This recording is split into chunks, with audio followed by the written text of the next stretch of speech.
Well, I never thought I would be full-time in the wine business, but I got bit by the bug when I was in college. This podcast is sponsored by Release Winery.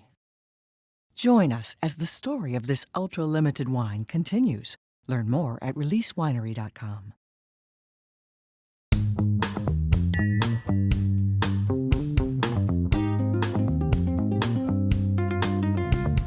This is exciting for me and certainly way overdue. I'm here with Fritz Hatton, and Fritz is, while he doesn't want to say the word winemaker, he's a vintner, and his wine label is Arietta. But Fritz is also best known as being the auctioneer for many, many years for Napa Valley and other areas. Fritz, how are you? I'm fine, Ray. Good to be with you. Good to be with you. Again, I should say. Again. Well, we got to share a croissant today, which was special. Well, first time on camera, though. Yeah, that's true. That's true. And man, that croissant was like a piece of art. It was. It was something. And I'm glad you ate more than half of it. Okay. So first off, I do want to say thank you to the folks at Press for setting us up at the restaurant as a good place to do an interview. Well, hopefully your viewers can take in what's behind me here, which is probably the greatest wine cellar for Napa wines in any restaurant in the world. So this is a room I've been in many times, and Press is the place to come and drink great Napa wines, not to mention the food. So I'm familiar. This is familiar territory to me. Well, I don't know when this podcast is going to air, but right now I'll say that we're here during Premiere Napa Valley Week. And are you involved with Premiere this week by any chance? Yes, I am. We are. For Arietta, we have a quarter barrel in the auction on Saturday, which we've been showing around. And interestingly, it's the first time we are offering varietal Cabernet Franc. Oh, really? It's actually based on our original wine, the Arietta H Block. Well, Cabernet Franc is kind of having its day, isn't it? It better have its day on Saturday. Let's put it. I think No, it will. it's interesting. It's a Bordeaux blend, but there's no Cabernet Sauvignon in it. So, as it is, if it goes on a wine list, it goes, in the Bordeaux blend or the Cabernet blend or the red blend list. But it's very distinctive from most red blends, which are Cabernet Sauvignon influenced or dominant. What else do you have in it? It's just Cabernet Franc co-fermented with Merlot, but it's 75% Cabernet Franc. So to list it as a Cabernet Franc makes it easier to find. And as you mentioned, there's a lot of interest in Franc now. You could say Franc is hot. Well, the plantings of Franc are much, much less than Cabernet Sauvignon, but the demand is high. So the average price for Cabernet Franc has actually exceeded recently the average price for Cabernet Sauvignon. Now, we got into it a long time ago when we made this wine, this Franc-dominant wine, first in 1996. There was virtually no other wine with that blend being made in Napa. But our original partner, John Kongsgaard, loved the idea of, first, for this Arietta project, I think not making Cabernet Sauvignon. It wasn't just going to be yet another Napa Cabernet Sauvignon project. These were going to be right bank style wines. And the original wine was based on a little Cabernet Franc block that Lee Hudson had planted in 1986. And that's what he wanted to feature, and we decided to blend it with, well, he did, really. I mean, master wine. I would say, John, whatever you make, I can sell. John is, renowned, even then, as a winemaker. So we blended it with Merlot. I mean, together we decided that the blend was a little more interesting than just the Franc. If you go to wine list, a very sophisticated Napa-based wine list, you'll see maybe 95 Cabernets and 3 Cabernet Francs. We think ours is as great Franc as there is. It's blended with Merlot. And there's one famous chateau that has this blend, which we're not trying to copy, but it's Cheval Blanc. So people I think who are I've heard of them. Yeah, you've heard of that, Ray?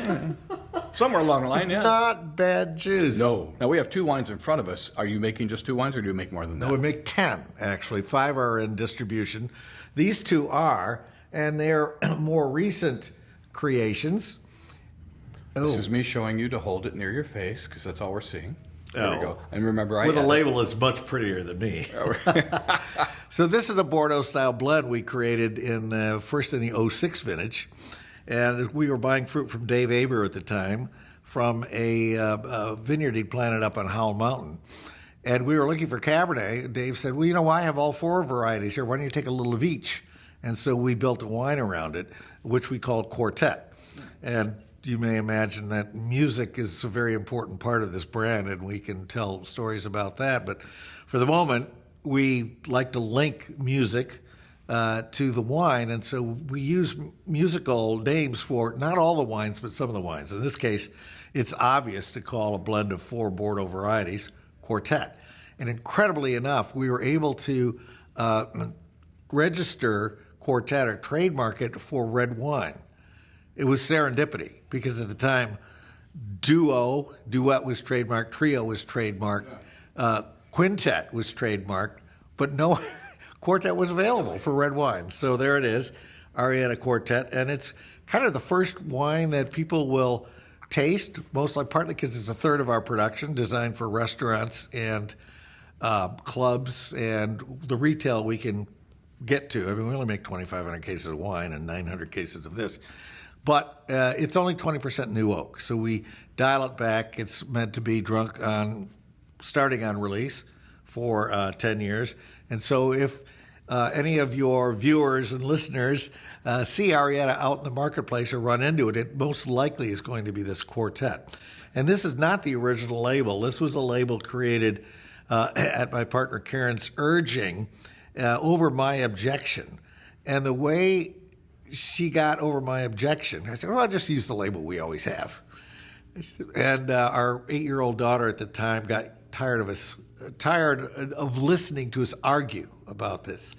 So she said, well, let me design a label for you. And so she toddled off to the computer and looked up the shape of the string quartet instruments and came back with a concept drawing an hour later, which so bowled me over that we gave it to our label designer and said, put this in with 6 of your own designs, submitted it to an informal crew of people in the wine business and friends for review. And after the second round, this won. She's quietly proud. I mean, she's gone on. She's in the music business now. She is getting a commission, right? Yeah, well, you got to pay for college somehow. Yeah, okay, good. Well, let me go back a little bit and tell our audience about you before we get too far into this. As I mentioned, you used to be the auctioneer for Napa Valley, and do you still do any auctioning at all? I do. I still do 8 to 10 charity wine auctions, some here on the West Coast, some on the East Coast. I still consult and do a very few auctions for Zacky's. I did it for Christie's up on and off through 2002, and then when Zacky's and Christie's ended their partnership, I started to auction commercial wine auctions for Zacky's. And while they were in-person auctions, I did most of them. But once the auctions went mostly online, which was spurred on by COVID, I need a room full of people to get me going. So I don't travel to New York to go on screen in a studio. Yeah, I get that. You know, I have to be like I am with you. I have to look like this. Oh my gosh, people are reacting and they're, giving me signals and whatnot. Animated man. Right, exactly. I am going next week to New York to do a very interesting and important sale for Zacky's involving a important Burgundy collection. So You also used to do Willamette Valley, right? I did. Yeah, remember that. I inaugurated it, encouraged them to do it, went up there, said, calm down, it's going to work. And I did the first. They were a little bit tense about that. They were. Yeah. And the other thing was they wanted to make it all Pinot Noir. And I said, no, include Chardonnay. Don't make it a mono-varietal auction. So they that encouraged them. And now there's a lot of Chardonnay in the auction. And I think it's a very important location for the production of great Chardonnay. Absolutely. And they did a nice job. It was a very well done auction. Yeah, it's fairly tight, and it was about 70, 80, 90 lots, and we did it in hour and a half or 2 hours, and boom, boom, boom, and it was fun. Let's go back to you and your personal wine journey.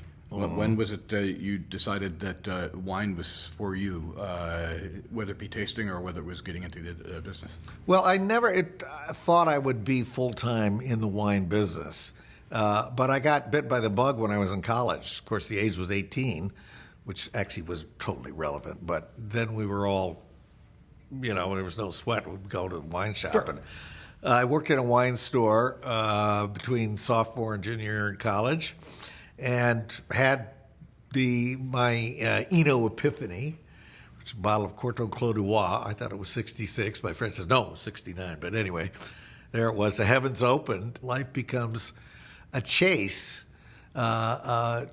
to find a search to recreate that experience forever. So I started to taste a lot of wine. It was fascinating to me. I got wine maps.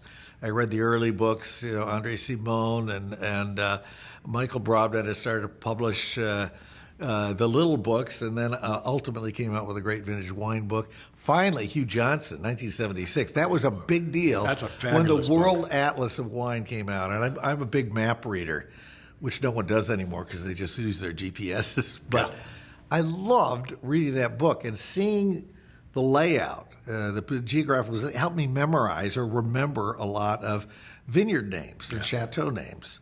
So that really made it a lot easier. So I had wine groups at Yale, introduced the idea of walking through the dining hall line with a bottle of wine. I just decided to do it and not ask permission, and no one objected. And so by the third night, I was like the Pied Piper. I mean, Fritz, where are you sitting? People would come, and we'd just have half a glass of wine. It wasn't to get drunk. It was to try the wines, because we all had to go and study afterwards. So so it's kind of when I was in downtime, wondering what I'm going to do next.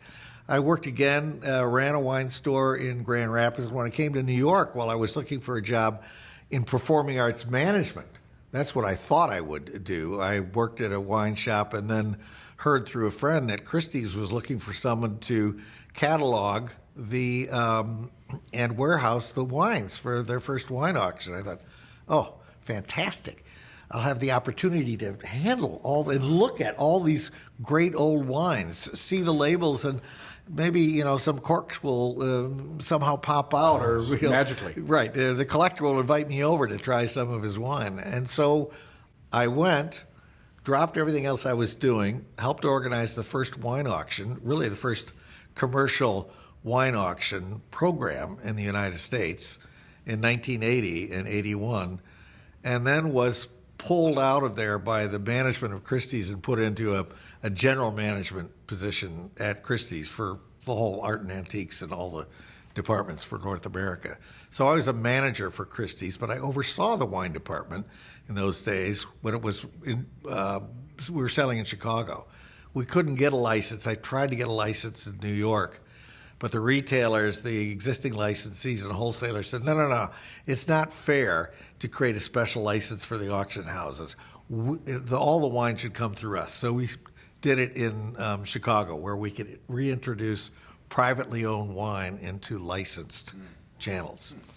So it eventually opened in New York, and so I continued to work management for Christie's, but I was trained as an auctioneer from the get-go. One of the first things they said is, we'd like you to take our in-house auctioneering course.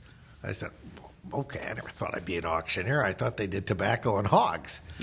So I dutifully went down and took a 6-week course. We met weekly or twice weekly, and we did mock auctions. And, they threw the book at us and tried to trip us up and prepared us to go up there and face the music.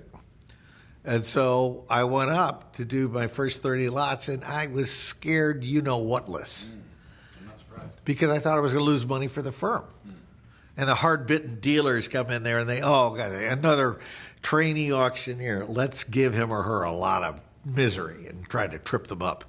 But you survive 30 lots, then 100 lots, then sales sessions, and end up on the auctioneer roster. So I did periodically all kinds of different auctions for art and antiques throughout the 80s, which was really an incredibly wild decade of growth in the art and antiques market. Do you have a tasting space? How would people do tasting with you? Well, we do. We don't own a winery, we don't own ground.